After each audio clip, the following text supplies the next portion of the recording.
Hi, my name is Lynn Erasmus, and today we're going to speak to the fabulous Marie Laidig. Marie, I've met by chance, by Mm, coincidence, just a few weeks ago, and I was so impressed with her knowledge and her beautiful, beautiful personality. And I had to bring her in on this podcast and YouTube channel. So I'm so excited to have Marie here today. She's a coach for C-suite leaders, but also for mothers and friends.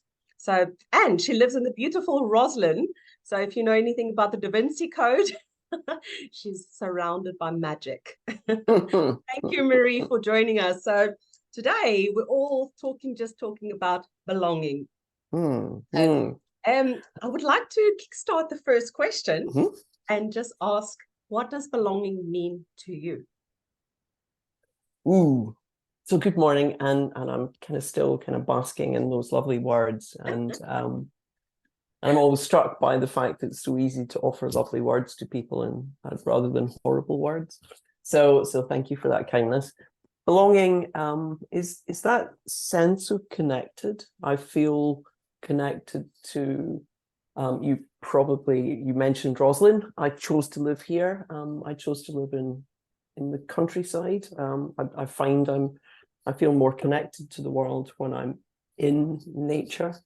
And I often encourage people to kick their shoes off and just rub their toes in the earth just to really ground themselves. So for me, I know when I don't feel I belong more than when I do belong. So belonging is a sense of being interconnected with humans, with pretty much life, because we're all hurtling through space on this enormous rock. And there's something about recognizing that we're stronger together than we are apart. So finding that connectedness with others is probably what I define as belonging, that sense that you get intuitively that this is where I should be, and that I actually can contribute and do stuff. So that's the first layer, I think. I don't know if that Okay. helps, but that's the first layer for me. I think you certainly know when you don't feel you belong. Yes. What do you When think you, happens there? I think it goes all the way back to our reptilian brain. You sense danger, you sense threat, and we've all probably had the experience of walking into a room. There's been a fight or an argument.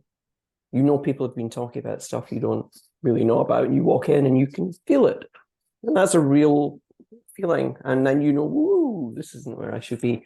So I think it goes all the way back to that real not being around the campfire, or not being invited, or not seeming to be invited, because sometimes you can close yourself off as much as it's quite a symbiotic thing. You give, you Tell me, receive, you give, you receive. And if you stop giving, isn't it curious that sometimes you stop receiving? tell me a little bit more about that because I think that's very important for people to hear. I think a lot of time we like to push blame to other people and say, well, they don't invite me, they don't make me feel like I fit in. And Mm. you are so right. It's 100% you. It's Yes. how you perceive it and what are you giving back to society to open up the doors. So would you Mm. like to expand a little bit more on that? So if I talk from my own experience, I'm quite an open, what I think is quite an open person, and I've been described that way. I know, however, in my life, I've had, like most of us at the age I'm at, even younger, you could have huge traumas, age 10, and so forth. But when you have trauma, you want to protect yourself. And the problem is it becomes a prison. So it stops being that protective space.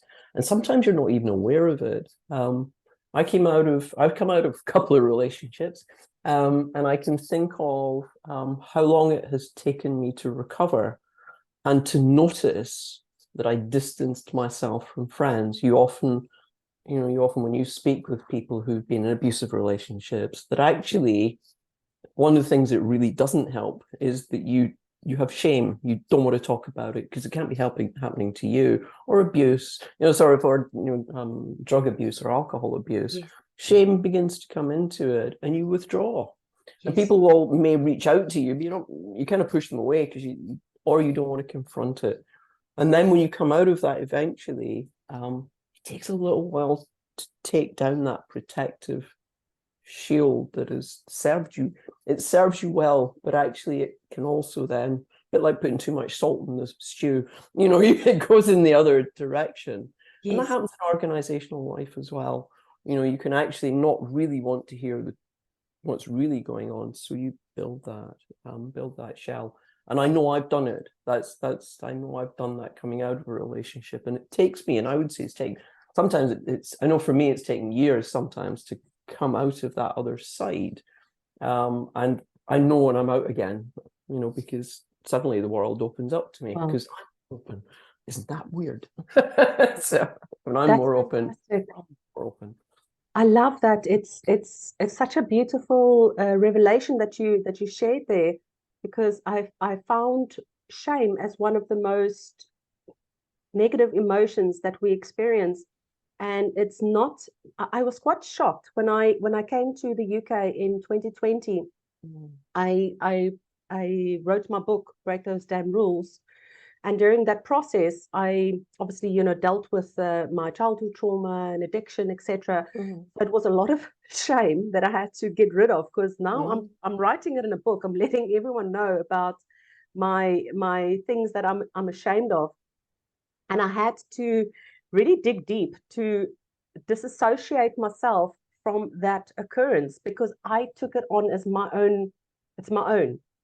Other people's behavior and how they treated me was not my shame, it was their shame. But I took on their shame and I wouldn't speak about it for years. And I think that's the big thing that I had to unhook myself.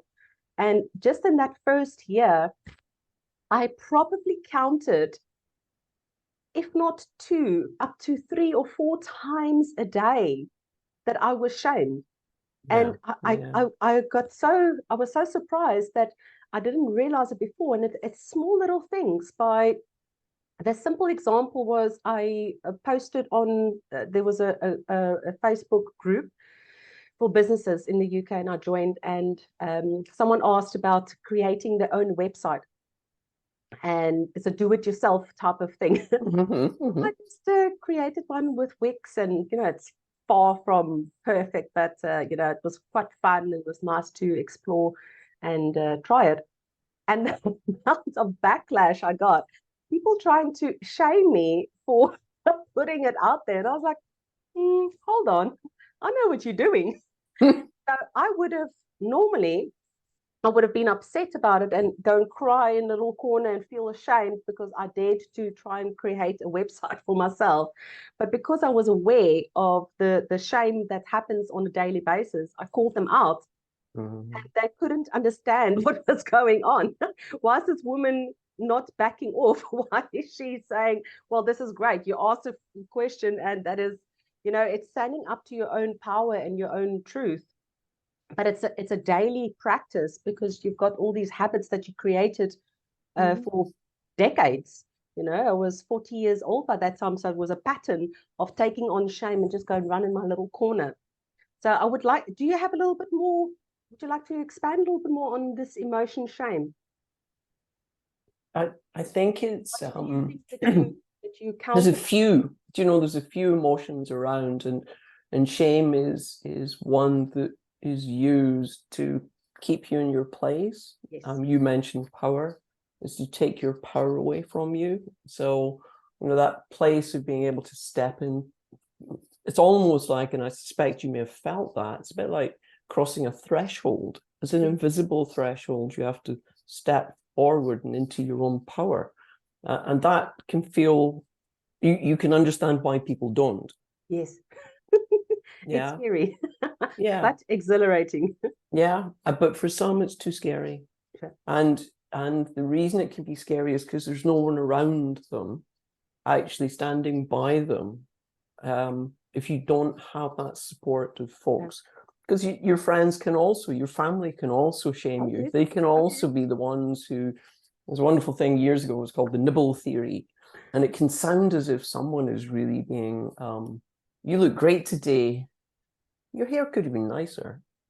You know, or that's a really lovely dress, you know, and when you lose a bit more weight, it'll look great. And now it sounds like a compliment, but there's a sting, you know. So that idea of just nibbling at the biscuit, nibbling at the cookie, you know, and that can happen over time until you don't, bit like the frog, you know, the frog being in the water, you don't notice it.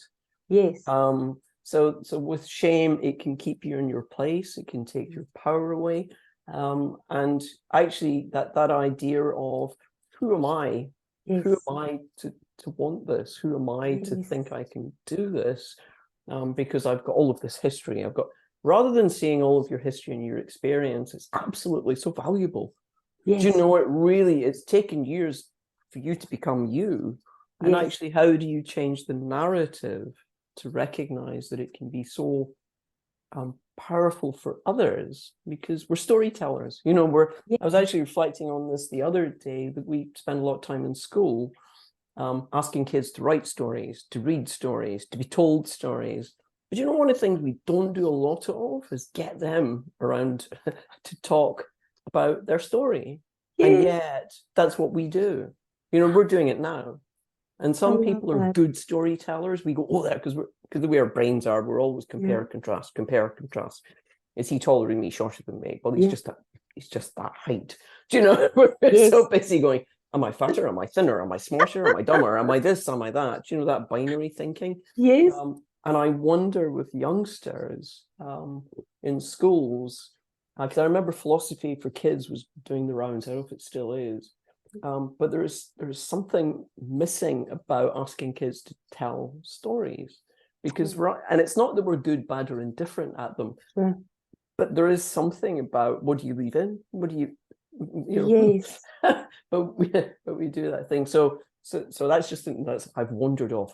But the idea of shame is incredibly powerful. But the one thing that you have to remember, I think everyone has to remember, is you have agency in this. Yes. And you can control your response. Yes. You know, I would often say to folks, actually, I used to work for Apple, and I remember one of the trainers at the time, years ago, saying, would you let someone come into your house and dump their garbage can in the middle of your sitting room? So why do you let them do it in your head? Ah, that's brilliant. Their stuff, not yours. Brilliant. But you carry it. That. You carry it. You don't know. They've just dumped rubbish in your head. and it's such a liberating emotion when you said that you don't know that you can change it. When I speak to people and I said, but hold on, you can change it. They're like, I can? Yes, you can. You created all of this. Everything that you have in your life, you created. So how do you want your life to go forward? You choose.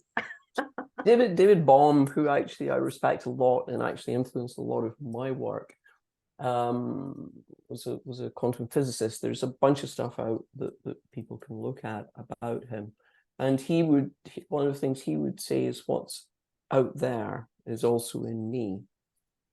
And so that idea of what you just said is that we create the reality and then say we didn't do it.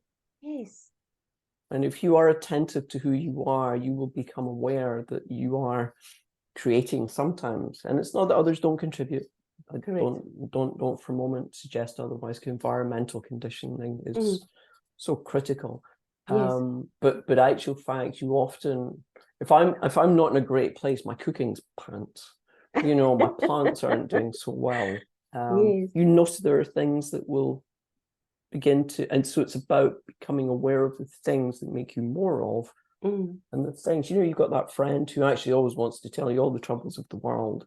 And before you know where you are, you leave going, oh. And then you meet somewhere else, like when I met you, I left the conversation feeling great. Do you know? So it tells me that you helped me to be more of, and I'm not saying you should avoid those folks, but maybe time limit them. Just, you know, the energy sappers, the energy givers. You know, who are you? Are you an energy sapper, an energy giver? So shame, you know, shame is one that we are all aware of from a very young age, because our societal norms have them everywhere, whether it's in school, university, the shame of not doing as well as you could, and your family didn't marry correctly, the shame of you ate too much, so many folks with eating disorders, it's everywhere. Oh, it's absolutely everywhere. It is. It's so integral to how we've been brought up. And I'm even thinking about self-love. It's not really being taught at school. And I don't understand, now that I'm aware of how much it takes to belong within yourself. It's that whole self-acceptance journey of self-love. But we are taught from a young age you must stick by the rules, you must be kind to others, put others first before you, regardless of how you feel. And my daughter, she's 8 years old. She came to me the other day and she said, this person is not very nice with her at school and she doesn't know how to handle this. So I said, do you remember, Benna, you come first.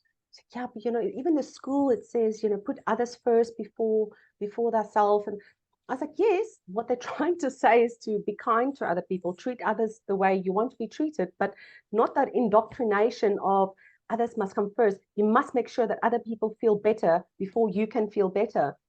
So it's take back that ownership of who you are and loving yourself enough to say, this is my boundaries. I like you as my little friend and you're a good friend, but not today. Today, I'm not going to play your game because it doesn't make me feel good. And there's a big and in there, is that when you let things like that go, you're actually not helping the other person either. Correct. Because they don't know.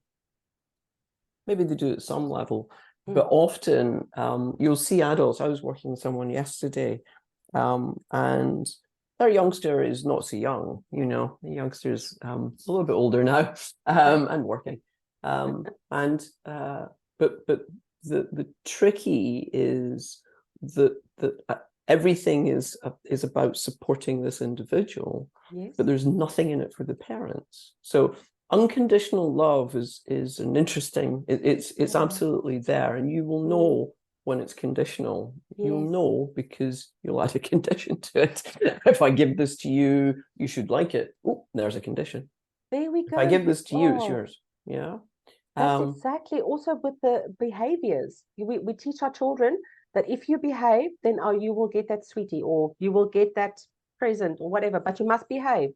So there's always conditions. If I'm a good person, if I'm a good girl, if I'm a good boy, then I will get their approval and then I'm worth loving. You remind me of a youngster. She must be older by now, but and I'm sure she wouldn't mind me telling you the story, but she came out of a pretty tricky background, and we were up working on Sky, and she was having issues with a parent, and I said to her, I said, maybe what you've got here is that you've got a book on how to be a mother, and you're judging her by that criteria. The problem is she doesn't have your book. Oh, she has a different book in her book. Oh, I love that. And it was like a little kind of, because all that we have is all we ever see is the action. Yes. We don't know where that comes from. Unless someone actually tells you or asks you, you have no way of knowing what's going on inside someone's head and how they reach their conclusions, what their beliefs are, what their expectations are, because all you will ever have is the expression or their action. But you don't know what took them to that unless you ask. There's that, and I guess my thing is be curious. Yes. Be curious. Absolutely. There's a part I was talking with a friend, and I haven't seen it, so this is, you got to just go with it. And Ted Lasso, I think it's called. Okay. And he's I won't bore you with the story because I don't know it that well, but the excerpt was just wonderful, in that he's looking after a football club that should be failing, but actually is beginning to do quite well. And he has a bet with this guy who says, if you lose this game of darts, I get the club. If you win, you keep the club. He went, okay. have you played darts before? And he said, "No, Will." And so they step up and he throws the darts. Ted throws the darts and apparently misses and hits the wrong thing. And the guy pulls out his set of darts.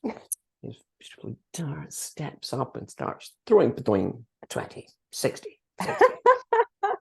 And it looks, to all intents and purposes, it's dead in the water. He's lost. Yeah. And then Ted steps up and apparently brings out his own darts. Okay. And he said, the thing you don't know is I actually throw with my right hand, not my left hand. Stood up, fa-dum. Said, you didn't ask the right question. Ooh. I used to play with my dad from the age of 6 to 16. Oh. Fa-dum. And the thing is, you didn't ask the right question.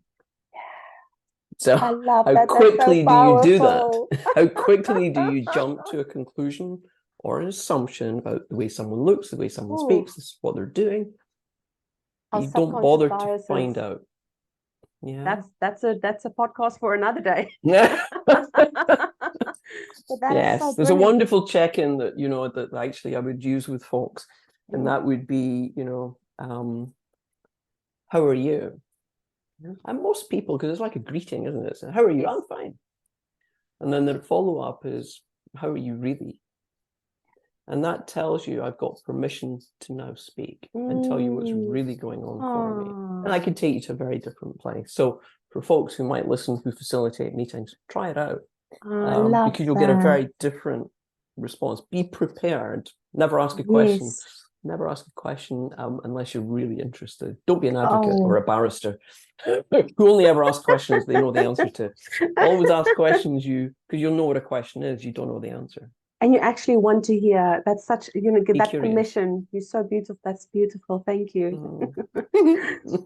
So on that topic of belonging and childhood and what we think we know and what we don't think we know.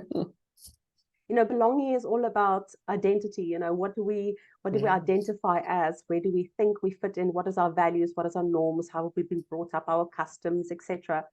So as a young person, we obviously get told, you should go to university, you should go get a job, you should go and do this, you should do that to succeed. Very rarely do they say, you should be happy. How about just being happy? No, that doesn't fit in the narrative. So if you can take us back to your childhood, so 14 to 18-year-old Marie, did you think that what you're doing right now is what you were going to do as an adult for your career? Do you want to take us through the journey? I didn't know this existed, and yet probably my mum would have been particularly good at this. I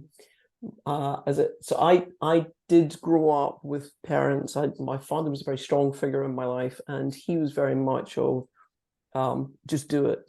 There weren't constraints. I didn't have that. I very much had I believed I could do anything anyway. And being happy was such a key component. My dad being a musician.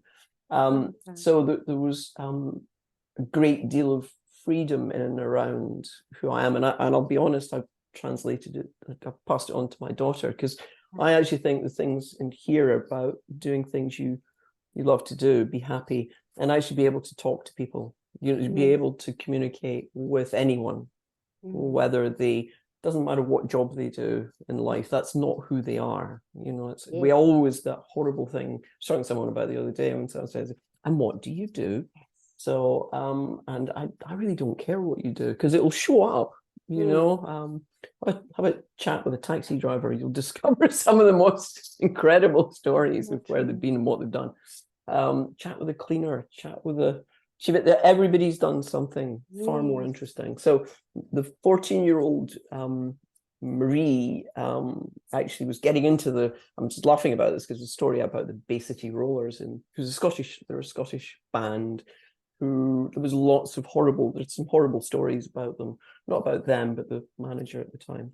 And so I was probably just beginning to realize, 13, 14, beginning to step into my own kind of, what's going on in the world? What do I like? What don't I like? And that's kind of period of exploration, platforms, tartan trousers. I looked ridiculous. But it always, that period of your life always seems to be so much longer than it seems when you get older. So when I left school, I went off to Napier Uni, and I did hotel management because I could cook. I love cooking. I get a great deal of pleasure from the whole smells, and it's very sensory. It's a very sensory thing to do. And then very quickly realized this is not for me. I worked in a hotel. It wasn't for me. Gosh, it was hard work. Gosh, the public are just awful. And there's an incident in there that if we ever come back and talk about it, but it's very much about at that sort of age when people begin to do males do awful things. I don't mean that females don't, but males do awful things. You don't know where to go, what to do, how to do, so you don't do anything but withdraw. That's another story. But I know that I kind of at that point, just 14 to 18, I just did whatever, I kind of had a blast. However, I did think at 18, I felt very old. I actually felt quite mature. And come 18, I met my husband to be, because for whatever reason in my head, I thought I should get married. Where did that come from? It didn't come from my parents. That's a later story. It took me till I was about 28 to realize, having been divorced, they put no pressure on me. I made that story up. It would please them. I'd do the right thing, a blah, de blah, de blah. Because my mom got married because she was pregnant. It was during the war. So they had to get married. And I think I thought that would, at some subliminal level, thought that would make a difference. But no, I was out having a blast, I have to say. I had no cares. I had no pressures from my family. I really was, I was indulged. I wasn't spoiled, but I certainly was indulged, I would say. So I always felt secure. I think that's, I never felt anything. My parents were much older. My mom was about 43. My dad was maybe 50 when I showed up. And I had two big brothers who would talk to me. I see. I was the only girl. Oof, you must have been spoiled. Really, I see. Yeah, I got pretty indulged, but I didn't know it at the time. Nothing wrong with too much love. There is no such thing as too much love. Well, I don't know. It can show up because you then expect it from others. And but love should be unconditional, right? But yes, you must take responsibility for your own actions at the same time. So Marie, you thought you were going into a hotel and that you're going to become a chef. Now, no, I was going to own it. No. I was going to own it. So are you owning the hotel today? I was going to own it. And in fairness, I opened the first Mexican in Edinburgh at age 22. Wow. So I did kind of follow it through. That's incredible. Yeah. Today you're not a chef, right? No. I can. It's that. It's kind of when I cook for pleasure. I cook for fun. And the piece for me, there's a lot about in cooking and chefry, if people have watched programs on that in on Bake Off or whatever else. There's one of the things you realize that in cookery, it's about everything has that I think it's that ballet phrase, time to dance. Everything has to be on time. So you have to bring everything together at that moment in time for it to go out. So you have to plan, you have to prepare, you have to execute. There has to be the right conditions. There's so much in it, and actually that the idea of, I guess, Six Sigma, that you have to get it right first time, because if you don't, it'll be burnt, or it'll be smell awful, or it'll be too much, too little, too this, too that. So there's an absolute. It's part of the reason organizations. I've taken organizations into kitchens or into restaurants to learn some of that, because there's a lot to learn in that. So I love that. So there's two things I want to ask from that point. So the one is, I didn't know when I was 14 years old what my life was going to look like. I didn't plan, you know, like you thought you were going to be a chef, and then something else happened, something else happened, something else happened. And then here we are 40 or 30 years later, and it's something completely different. So the one point I'm trying to make sure that when young people hear this message is that you don't always have to know as a young person what you're going to do in the future. Doesn't define you. No. So if you can maybe just elaborate a little bit on that. And then I would also like to know if you use an analogy of baking with your clients when you coach your clients. I'd like to hear if that is something that you use. Gosh, I use lots of analogies, but because everything is open to offer to a client, really, just really quickly in that your experience, because sometimes someone won't hear it, so you're always checking out. You know, it could be a garden actually resonates with them. It may be cookery that resonates with them. It could be wine tasting. It could be walking in the hills. It could be all of your experience that you build up is really your, I don't know, it's your collateral. It's your absolute wealth. It's Toolbox, absolute wealth. yes. It's absolute wealth. You don't count it in dollars or pounds or euros. It's absolute wealth. So the first question was what you're starting out with when you are in secondary school. You don't have to get it perfect. You don't have to get it 100% right, because chances are 99% of the time that you're not going to end up in that profession that you think that you set yourself out for. Yeah. I think I think some of the education is trying to get to that place, the idea of global citizenship. But for youngsters coming out, that I guess we have to remember that education isn't actually about learning. It's about providing the people for the workforce. And that's a real kind of, as soon as I kind of clocked that, one of my friends worked for, was part of the education department. And I've worked with lots of educators. And once you get that in your head, you realize that education is about getting certificates or the blah. The thing that for young folks to manage, often the amount of people I've met in my life that I've worked with and coached, is often they come out of school to go to university because their parents want them to, and it makes them miserable. There are huge numbers of people who are doing things who've ended up doing it because their folks wanted them to do it. Wise ones actually will find a way to do what they want to do anyway, but it takes that parental pressure. You've got to be an accountant, you've got to be a lawyer, you've got to be even a road digger, you've got to be a deep fat fryer and work in a chip shop. Your parents have such a heavy kind of, can exert lots of pressure on you. So it's not just the system, it's not just the school. It's back to that, the environment you grow up in is really tricky because to navigate, it's hard for, and when you're maybe a 15, 16-year-old and you're trying to make choices, you know, who do you turn to? It's going to be your parents in the school, and they'll have a view and opinion.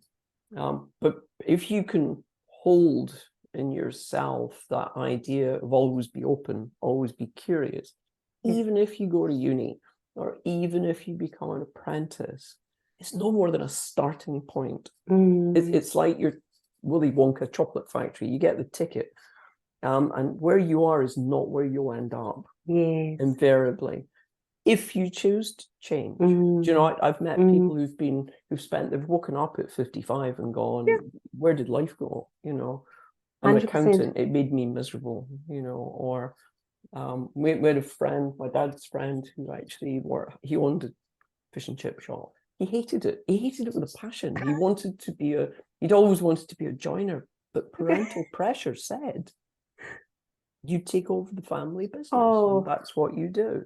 And he didn't find an escape. But the clue for young folks is to hold on to, and to lots of people is always see whatever you do is just the beginning. It's not the destination. Yes. You know, sometimes getting into an organization, I know for me, I've always seen it that way. When I meet someone I always wonder, who am I going to meet through you? Or who am I going to, what am I going to do as a result of talking to you? Or, you know, Yes. it's because that's the way relationships are. But, Yeah. and I come back to it's easy to say. Yeah. You know, it's a bit like, you know, it's like a plan, you know, it's easy, it's simple, but Yes. it ain't easy. So it's Okay. simple to say the words, but it ain't easy to do. As a 15, 16-year-old, and you're getting lots of pressure, it's hard. It's not always easy to do that and say. Yes. But the way through is to think, okay, if I do this, I can try something else. That answers your question, but I love that. Thank you. Yes. just to be open. So now we're moving on to organizations. So my next question for you is, you've traveled around quite a bit. You've been working in multinational organizations. You've worked in different cultures. So what do you think can companies do? Or what are they doing right and what are they doing wrong to create a sense of inclusion and belonging for their teams from your beautiful, vast experience? That's a big question, and I probably I think for me the missing is that for folks is to realize organizations are pretty organic. They're made up of human beings, you know, Yes. and guess what? They're not mechanical. So and what comes through the door brings everything with it. You know, if you've had a bad night, the kid's been crying, you've fallen out with your partner, you know, you've had a death, everything comes in there, and we think we manage it really well, but we don't. Yes. We No. wear it. Yes. And so that's one thing. But I think there's still the industrial model is held and is Yes. taught in schools, and I mean business schools. There's still I've worked with a number of organizations where intellectually they get Yes. that there needs to be something else. But Okay. when they get close to implementation or doing something different, it's really hard. It's really, really hard because it And means what do you you've got to think it let is? go. You've got to let go a bunch of Let stuff. go. If you ever look at, you know, U theory or any of Peter Senge's work in and around that piece, there is very much about letting come, letting go. The organizations are, because remember, when you bring about substantive change, it takes time. Yes. And you're unpicking so many things. Yes. And you have to be willing to be vulnerable as a leader. Yes. To do those things. And that, again, if we're back to the pressures of society and so on and so forth, to do that.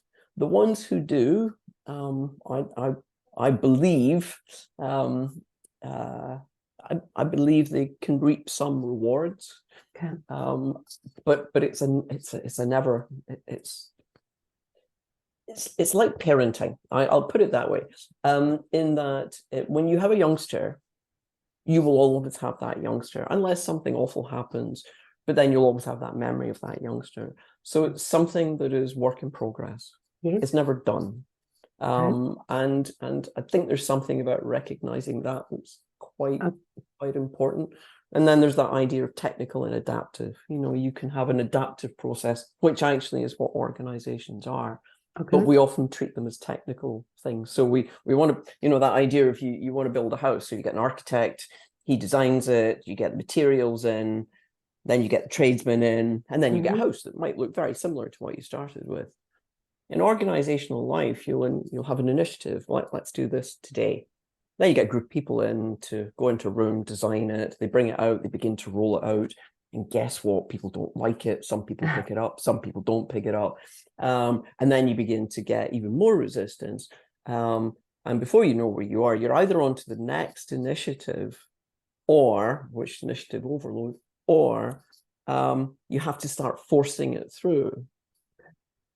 The other way you can do it, of course, is, as you will imagine, that's what I would say anyway, is using that's a technical process for an adaptive situation. Okay. Whereas if you use an adaptive process, you include people very early on from Okay. across the organization. So you flush out what the issues are Nice. before it takes a little bit longer before you can actually begin to Wow. move. And all that way Okay. through, of course, Mm. you're building willingness, desire, bumping into stuff that, because sometimes you actually tackle things that nobody wants you to tackle. Yes. And that can actually, before you actually get into action, you've flushed out a whole bunch of stuff.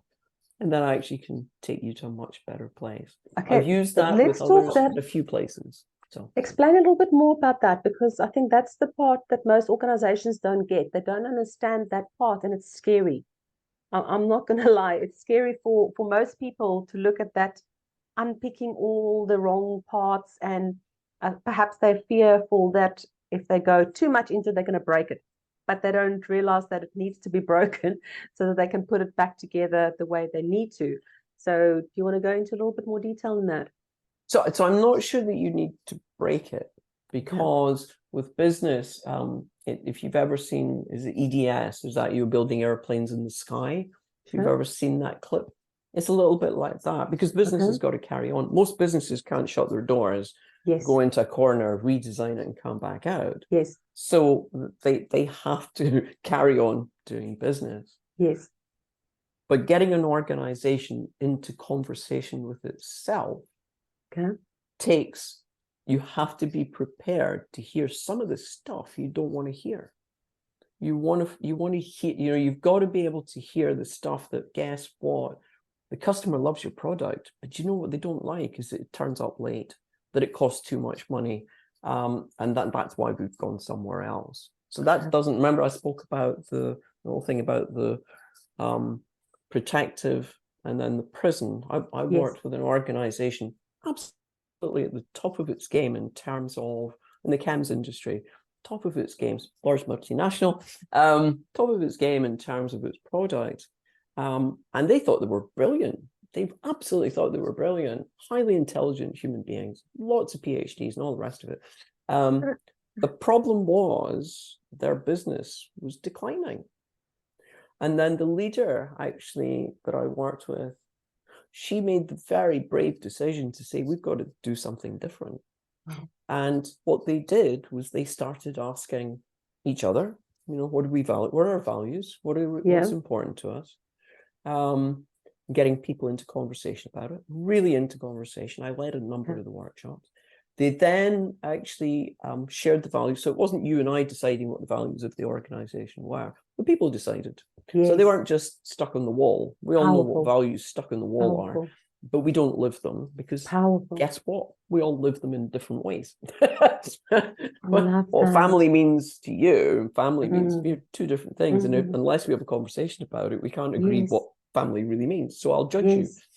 So you get into that space, and then you begin to talk to others and find out, actually, they're not that impressed. And you have to do something with that, because that's quite challenging.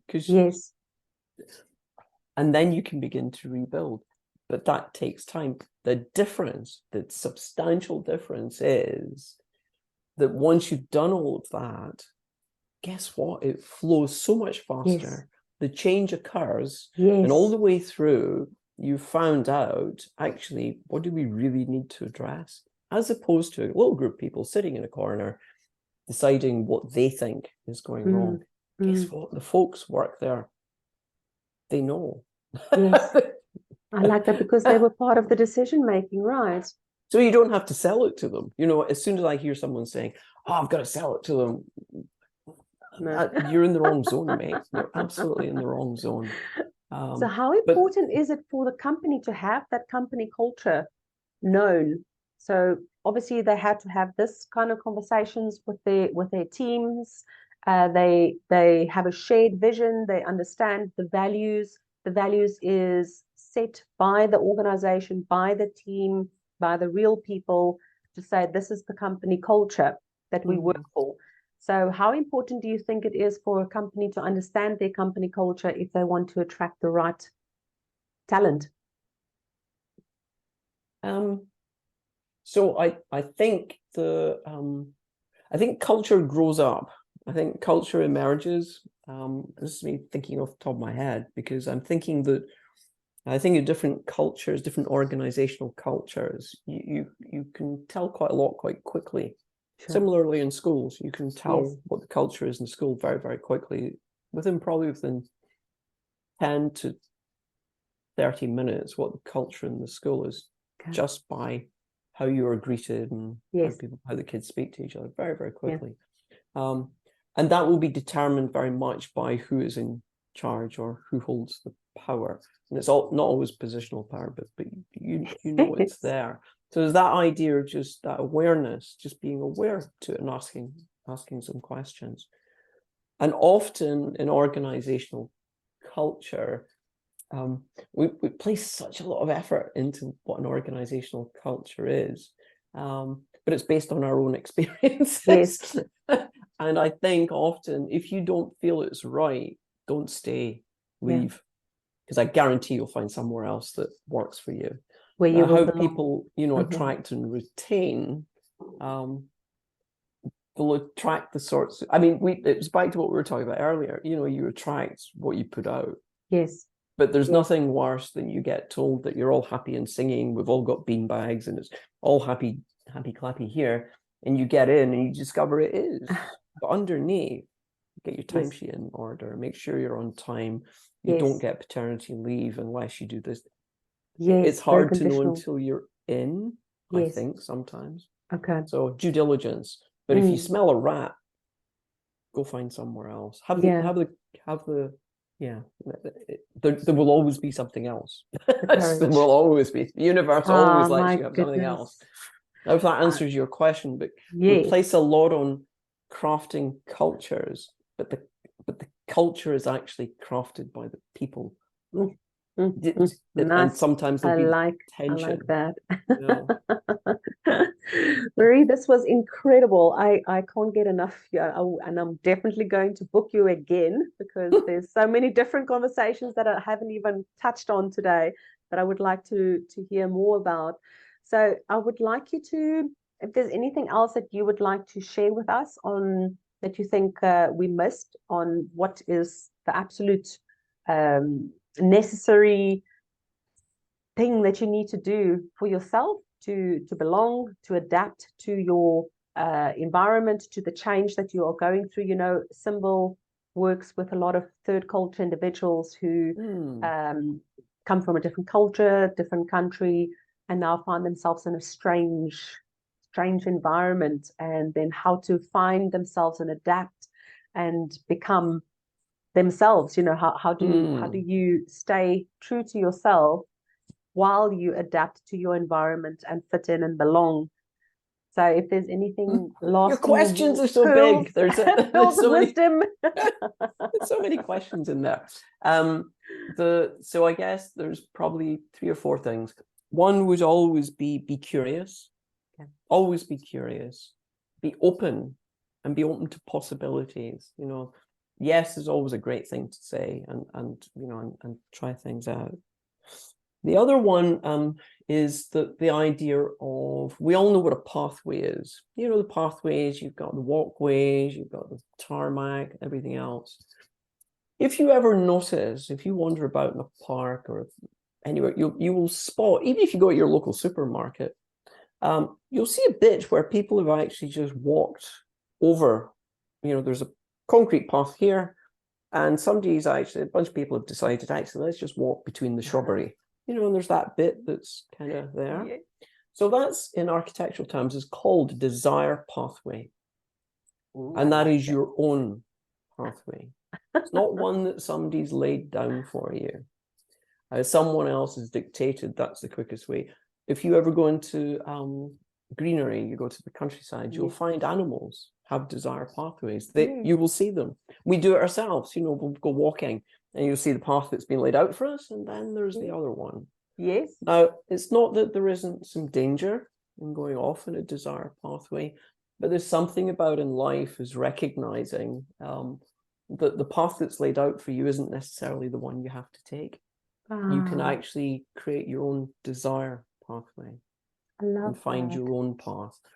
just make sure you take your compass and your and your map and your Yes. but actually, just because university is set out for you, do you know there are other ways you can get to learn, even if you go to uni or you become an apprentice. Just be open, and that's where being curious and being open and that lifelong learning, and realizing that it doesn't matter if you don't think you're learning. Guess what, you are. 100%. Your life skills is your learning, and that's your wealth. It's your I've got such a passion for entrepreneurship. You know, it's always been part of my life story, and I find that's the biggest challenge for schools at the moment is trying to relay that message to the young people that, you know, the stock standard path of going to university and going to get a job or an apprentice is not the only path. There's also another path, one where you can create your own rules. Yeah. And I find entrepreneurship is especially good for those you know, kids who fall off the track, who doesn't doesn't come to school, is perhaps perceived as the wild one or the naughty child. You know what? It's just because they already know that the path that life and society created for them is not their path, and they want to create their own path. They just don't know how or what it is. So entrepreneurship is that alternative option where you can create your own life story. And that's my big desire, is that schools will start seeing this and showing the young people that there is a different alternative path where they can go on that off-beaten track and create their own life story. It's an option. Do you know, the more options there's more options, because it's back to when you asked about analogies. What works for one person will fall flat for another. But when you only have one option, that's really hard. You know, that's especially if you don't fit in to that one. And you see, I'm doing that because that's what it can feel like. You're constricted. Correct. You know? So it takes us all the way back to belonging. When you feel like that, it's no wonder you don't feel you belong. You know? Because it's a bit like a bit of sausage meat you're trying to kind of squish out, you know, it's a bit too tight in here. Restrictive. Exactly, you know, it's you'll notice in the language, but yeah. Oh my goodness, super. It's this been was super incredible. Thank you, Marie. Is there anything that we would like? How can we get hold of you? What's the best links? Is it your website? Is it LinkedIn? Is there anything that you would like to, I guess, let people know? What would I like people to know, apart from be curious in life and be open to possibilities? I guess I'm working on a book about Gerald, my inner elephant. And that's the elephant that actually, you may know about the elephant and the rider. We all have an elephant, and it's the elephant that has that energy that actually can be really helpful.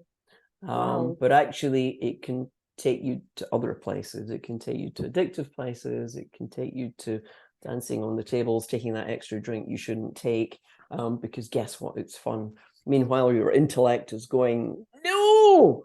Your inner elephant's going, I think so.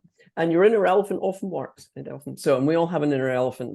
My inner elephant's called Gerald, and I have stories about him that I'm just working on right now. And the other one I'm working on is about Tree, and that's a story about belonging, and Tree and Tumbleweed, and they get into a conversation. Oh my goodness. Tumbleweed has no roots. Oh, Marie, you see why I love this woman so much. You're incredible. And you won't believe what my card was today.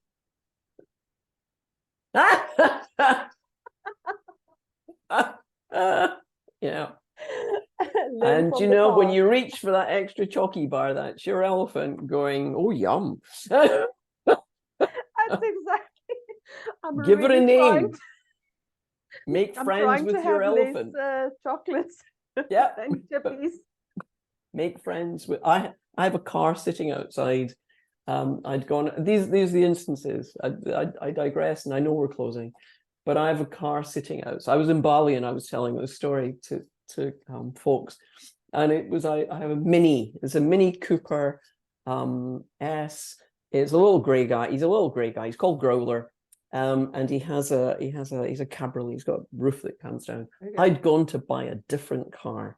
I'd gone there with the intention. I'd worked out my sums. I knew how much I was going to spend. I knew what it was going to be and how I was going to insure it and all the rest of it. I walked onto the forecourt and we'd been looking at these other cars. And in the corner was this little grey dude, this little grey Mini with its, and I went, oh. The guy turned it on and the car went, rawr. That's why it's called growler. All that intellect, all that thinking went out the window and I bought him. And that was Gerald. That wasn't me. That was Gerald going, I like that. I'm having that. It cost me more. It makes no sense. There's no insurance, the petrol, everything is wrong. But I wanted it. I didn't need it, but I wanted it. And Gerald won that day. So he gets that one. So he gets that one. So do you think it's a good thing to give in to Gerald every now and again, or do you think you have to fight it all the time? I don't. How much pleasure is the car giving you? The thing with anything in life, there's that thing about balance, really, isn't there? Is that, so I don't beat myself up about it. I laugh about it. But it could actually be in the abusive space. Yes. It could actually be in the space where it's one drink too many, it's one late night too many, where actually it harms you. So there could be the fun and the excitement. And the reason I encourage people to name their elephant is because when you name it, you can actually recognize it. You can recognize, I now go, that's Gerald. He's off, he's running. And I know I'm hanging on for grim death on top of this enormous elephant. I love it. And then you can make a joke about it. You can laugh about it. You can see it in a different way. So it changes your perspective. Okay. And yes, of course you can give into it, absolutely give into it. But there are times when I actually thought, today, Gerald, you just need to rein it in, Gerald. Just take a step back. Oh, brilliant. Don't ask me why Gerald is a boy. Don't ask me. That's a whole other 3 podcasts and a bench, But he's definitely, he's in my head. I know what he looks like. What is Gerald saying to you right now? What must you say to everyone? Gerald would say, life is transient. This too will pass. And there is something about enjoy the ride, but be curious, be open. Don't let others close you down, because it's all too easy to find yourself so much less of for no good reason. In actual fact, just be open to what's out there. I love Gerald. I don't know what you're talking about. Gerald and me going to be like this. Yeah. I just want to know what the name of your elephant is, though. I'm going to have to sit with this one. Yeah, I will have to go and meditate with my elephant car today and say, who's my Gerald? I bet there's an elephant in there going. Oh, definitely. I think there's quite a few. You got a herd. You got a herd of elephants. I've got a herd. South I like a African wild India. pack. Let's go. Oh, Marie, this was Next time, incredible. tell me. You have to tell me next time. I'm definitely going to. This is my challenge. And for everyone listening today, what is your Gerald? Who is your Gerald? And how are you going to speak to this Gerald to allow them to have a little bit of fun, but also not take over completely your life? Ride the wave. Ride the wave. Thank you so Okay, much, lovely. Marie. This was incredible. And I look forward to our next session. Yeah. Thank you. Enjoy.